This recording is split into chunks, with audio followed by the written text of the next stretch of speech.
देख रहे हैं मातू न्यूज 24। मैं जहां भी जाता हूं कहता हूं प्रेस के हमारे मित्रों, मगर मित्रों का काम नहीं करते ये लोग। हमारा छोड़ो जनता के मित्रों का काम नहीं करते ये। क्योंकि अगर आपके मित्र होते तो आपको देश की सच्चाई दिखाते, बेरोजगारी के बारे में बताते, महंगाई के बारे में बताते, मगर नहीं, ये तो आपको चीता के बारे में बताते हैं। देखो देखो, अफ्रीका से 4 चीता आए हैं, देखो जंगल में घूम रहे हैं। देखो, ये भी सवाल पूछा कि क्या चीता हिरन को मारेगा या नहीं। मतलब अफ्रीका का चीता हिंदुस्तान में आकर हिरन को मारना भूल जाएगा।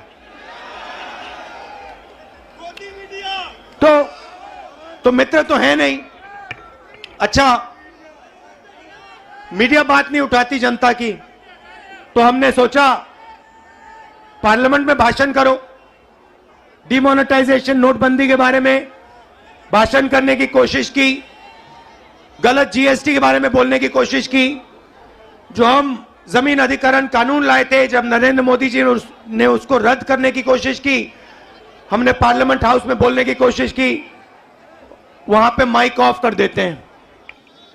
देखो ऐसे माइक ऑफ, जो बोलना बोलो। हेलो, नमस्कार, कैसे हो। तो एक तरफ मीडिया बात नहीं उठाती, दूसरे तरफ माइक ऑफ कर देते हैं।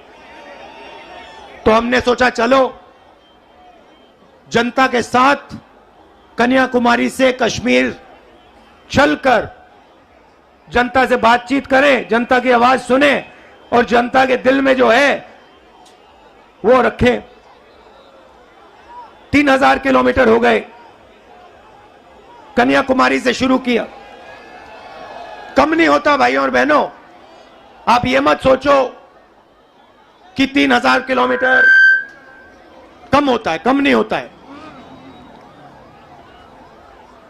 110 दिन हो गए, मगर अजीब सी बात है, थकान नहीं है। आप देखिए, मेरा चेहरा देखिए, कोई थकान नहीं है। लोग पूछ रहे टी शर्ट में कैसे चल रहे हो। ना थकान है ना ठंड लग रही है मुझे। अब मैं क्या बोलूं।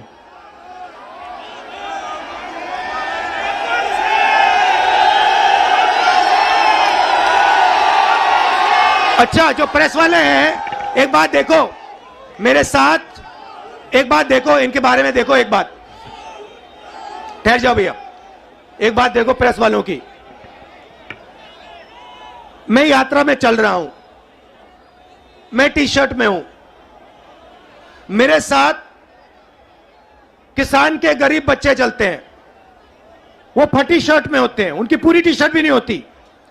मगर इन मीडिया वालों में से एक भी ये नहीं कहता भैया हिंदुस्तान में किसान का बेटा बिना स्वेटर के क्यों घूम रहा है। ये सवाल नहीं पूछेंगे, ये कभी नहीं कहेंगे भैया ये मजदूर है, ये टी शर्ट में क्यों घूम रहा है, ये किसान है, ये स्वेटर बिना, जैकेट बिना क्यों घूम रहा है। ये सवाल कभी नहीं पूछेंगे। ये सच्चा सवाल है, मेरे टी शर्ट वाला सच्चा सवाल नहीं है। सच्चा सवाल यह है कि हिंदुस्तान के बच्चे, हिंदुस्तान के किसान, हिंदुस्तान के मजदूर टी शर्ट में सर्दी में क्यों घूम रहे हैं, यह सवाल है। मगर यह कभी नहीं पूछेंगे, क्योंकि भाइयों और बहनों ये आपके नहीं हैं। ये जैसे घोड़ा होता है ना, घोड़ा देखा आपने, शादी का घोड़ा होता है, उसमें लगाम होती है ना, उसको लगाम को टाइट करो एकदम रुक जाता है। वैसे इनकी लगाम है, लगाम लगी है प्रेस वालों पे। जैसे ये दौड़ने की कोशिश करते हैं, जैसे दौड़ने की कोशिश करते हैं, वो लगाम खींचते बस रुक जाते हैं एकदम। अच्छा, ये मत सोचिए कि ये बोलना नहीं चाहते हैं। मेरे पास आते हैं, कहते राहुल जी हम सच्चाई बोलना चाहते हैं, मगर हमें हमारे मालिक बोलने नहीं देते। मैं कहता हूं भैया डरो मत, बोल दो। कहते हैं नौकरी भी तो करनी है हमें। अगर हमने सच्चाई बोल दी, नौकरी से निकाल देंगे, किसी और को डाल देंगे, वो झूठ बोलेगा। तो यात्रा का लक्ष्य जो देश में नफरत और हिंसा फैलाई जा रही है, उसको मिटाने का है। भाइयों और बहनों, बीजेपी की पॉलिसी हिंदुस्तान के युवाओं को, किसानों को, मजदूरों को डराने की पॉलिसी है। नोटबंदी, गलत जीएसटी, कोविड के समय जो इन्होंने किया, ये सारी की सारी पॉलिसियां किसान को, मजदूर को डराने के लिए है। क्योंकि ये जानते हैं जब ये डर फैलाते हैं, उस डर को नफरत में बदलना बहुत आसान होता है। ये इनका काम है। जनता को डराओ, किसान को डराओ, मजदूर को डराओ, युवा को डराओ और उसके डर को नफरत में बदल दो। डरो मत। ये भैया, ये एक बात समझ लो, ये आपने बोला डायलॉग, ये मेरा डायलॉग नहीं है। ये शिव जी का डायलॉग है। ये डायलॉग डरो मत, ये हमारा धर्म है। अब देखिए, ये करोड़ों रुपए का, लाखों करोड़ों रुपए का, अरबपतियों का कर्जा माफ कर देंगे। लाखों करोड़ रुपए 1 मिनट में माफ कर देंगे। और किसान भूखा मर जाए, उसका कर्जा ये माफ नहीं कर सकते, कभी नहीं कर सकते। आप यूपी के, बाकी हिंदुस्तान के किसान हमारे पास आए थे, यूपीए की सरकार थी। आपने कहा हमारा माफ करो, 10 दिन में हमने 70,000 करोड़ रुपए, 72,000 करोड़ रुपए माफ कर दिया था। मजदूरों के लिए, गरीबों के लिए मनरेगा, भोजन का अधिकार, किसानों के लिए कर्जा माफ। तो हम डर को मिटाने की राजनीति करते हैं, क्योंकि हम जानते हैं अगर ये देश डर जाएगा, इस देश का फायदा नहीं होगा। अगर नफरत फैल जाएगी, इस देश का फायदा नहीं होगा। भाइयों और बहनों, दो और मुद्दे हैं यात्रा के। एक है महंगाई, और मैं आपसे पूछना चाहता हूं, प्रधानमंत्री जी आते थे, जब यूपीए की सरकार थी, कहते थे गैस सिलेंडर 400 रुपए का हो गया है। 400 रुपए का गैस सिलेंडर हो गया। भाइयों बहनों, आज कितने का है? मगर आज प्रधानमंत्री नहीं आते, आज आकर नहीं कहते कि भैया 1100 का हो गया। अच्छा, एक और सवाल है भैया, ये जो 1100 और 400 रुपए का फर्क है, ये किसके जेब में जा रहा है? ये किसी ना किसी के जेब में तो जा रहा है ना। मतलब ये आसमान में तो नहीं गायब हो रहा।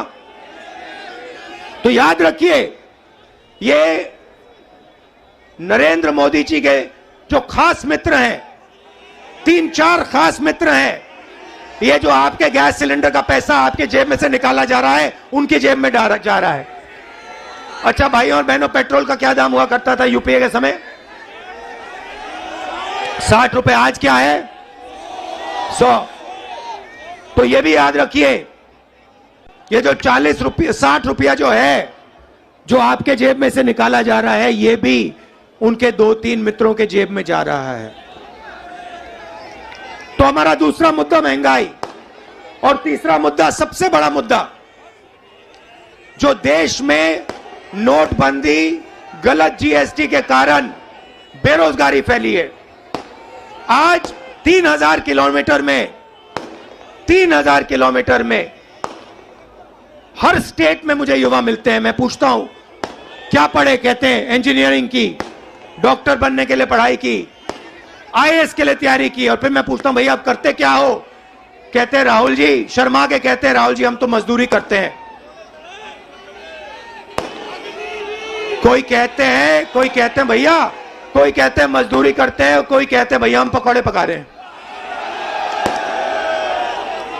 इंजीनियरिंग की पढ़ाई की, आलू के पकौड़े बना रहे हैं। अच्छा, एक रास्ता था युवाओं के लिए अग्निवीर वाला,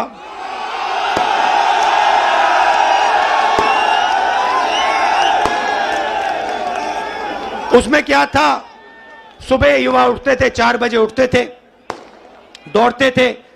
यूपी में आपको हर सड़क पे दिखेंगे, देश की रक्षा करने के लिए दौड़ते थे। और सपना था एक दिन बॉर्डर पे जाके देश की रक्षा करेंगे, तिरंगे की रक्षा करेंगे, सपना था।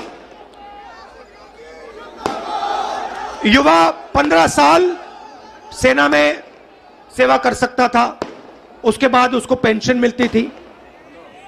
नरेंद्र मोदी जी ने कहा नहीं भाई, ये 15 साल वाली बात छोड़ो, पेंशन वाली बात छोड़ो, ऐसे करते हैं 6 महीने ट्रेनिंग करो, बंदूक पकड़ो, 4 साल रहो, फिर जूता मार के बाहर निकाल देंगे और उसके बाद बेरोजगार हो जाओ। नया हिंदुस्तान। और जब युवाओं ने कहा कि हमें यह अच्छा नहीं लगा, और जब युवा सड़क पे उतरे, नरेंद्र मोदी ने क्या कहा? नरेंद्र मोदी जी ने क्या किया? उन्होंने उनसे कहा कि अगर तुम्हारी फोटो ले ली गई सड़क पे तो तुम्हें सरकारी नौकरी नहीं मिलेगी। तो देखिए, दूसरा रास्ता जेल, रेलवे का रास्ता, उसको भी एक के बाद एक बेच रहे हैं। उन्हीं 3-4 लोगों को बेच रहे हैं। एयरपोर्ट भी उनको दिए जा रहे हैं, पोर्ट भी उनको दिए जा रहे हैं, रेलवेज भी उनको दी जाएगी, LIC भी उन्हीं के हाथ जाएगी, BHEL, HL सब उनके हाथ जाएगा, और हिंदुस्तान के युवा बेरोजगार होंगे। ये है नरेंद्र मोदी हिंदुस्तान। इसके हम खिलाफ हैं और इसलिए हमने ये यात्रा शुरू की है। और हम इसलिए नहीं थके हैं क्योंकि आपने अपनी पूरी शक्ति, अपना पूरा प्यार इस यात्रा को दिया है, और लाखों लोग हमारे साथ खड़े हुए हैं, हर जात के लोग, हर धर्म के लोग। तो मैं आपको दिल से धन्यवाद करना चाहता हूं कि आपने इतना प्यार और इतनी शक्ति आपने हमें दी। इसके लिए मैं बहुत आभारी हूं, पूरी जिंदगी याद रखूंगा। बहुत बहुत धन्यवाद। नमस्कार, जय हिंद।